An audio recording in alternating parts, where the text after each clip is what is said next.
అందరికీ నమస్కారం. ఈరోజు మాజీ మంత్రి విడుదల రజని, ఆ రోజున 2019లో పనిచేసిన సిఐ సూర్యనారాయణ, వాళ్ళ మంత్రి పిఏలు ఇద్దరు రామకృష్ణ, ఫణేంద్ర కుమార్ మీద ఈరోజు ఎస్పీ గారికి కంప్లైంట్ ఇవ్వడం జరిగింది.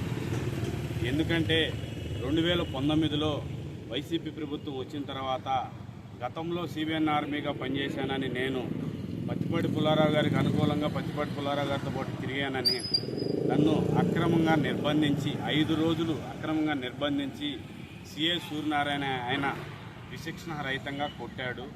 కొట్టేదే కాక ఆ రోజున ఎమ్మెల్యే తర్వాత మంత్రి విడుదల రజనీకి వాట్సాప్ కాల్, వీడియో కాల్ ద్వారా ఫోన్ చేసి వీడియో కాల్ చూపిస్తూ నన్ను కొట్టడం జరిగింది లైవ్లో.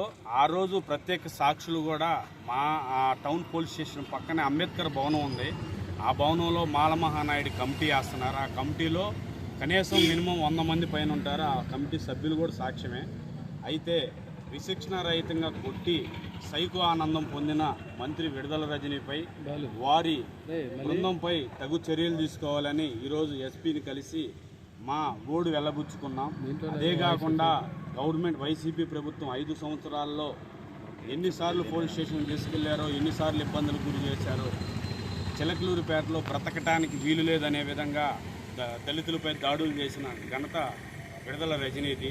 ఈ రోజున వచ్చి ప్రతిపక్షంలో వాళ్ళ వైసీపీ సోషల్ మీడియా వాళ్ళని ఏదో చేస్తున్నారని నంగపలుకులు పలుకుతూ మహానటి స్టేట్మెంట్లు ఇస్తూ మాట్లాడుతున్నారు.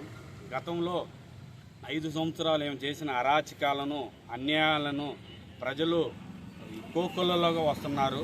వీళ్ళ అన్యాయం తట్టుకోలేక వీళ్ళను ప్రజల్ని మోసం చేసి 6 నెలల ముందు చిలకలూరుపేట నియోజకవర్గాన్ని వదిలిపెట్టి పారిపోయిన ఘనత విడుదల రజనీది. మళ్ళీ ఈరోజు ఏం మొహం పెట్టుకొని చిలకలూరుపేట సమన్వయకర్తకు వస్తుందో తెలియదు. ప్రజలైతే చిలకలూరుపేటలో అడుగు పెట్టకుండా తగు బుద్ధి చెప్పడానికి రెడీగా ఉన్నారు. మళ్ళా నిన్ను నమ్మే పరిస్థితిలో ప్రజలు లేరు. ఇది దయచేసి దళితులు ప్రశాంతంగా ఉండాలంటే చంద్రబాబు గారి ప్రభుత్వంలోనే ప్రశాంతంగా ఉంటారు. ఇలాంటి ప్రభుత్వంలో నడుచుకుంటూ దుర్మార్గులైన ఈ మంత్రి విడుదల రజని, మాజీ మంత్రి విడుదల రజని, సిఐ సూర్యనారాయణ, ఫణేంద్ర కుమారు, పిఏ రామకృష్ణ, ఇలా నలుగురిపై తగు చర్యలు తీసుకొని మాకు న్యాయం చేయవలసిందిగా కోరుతున్నాం.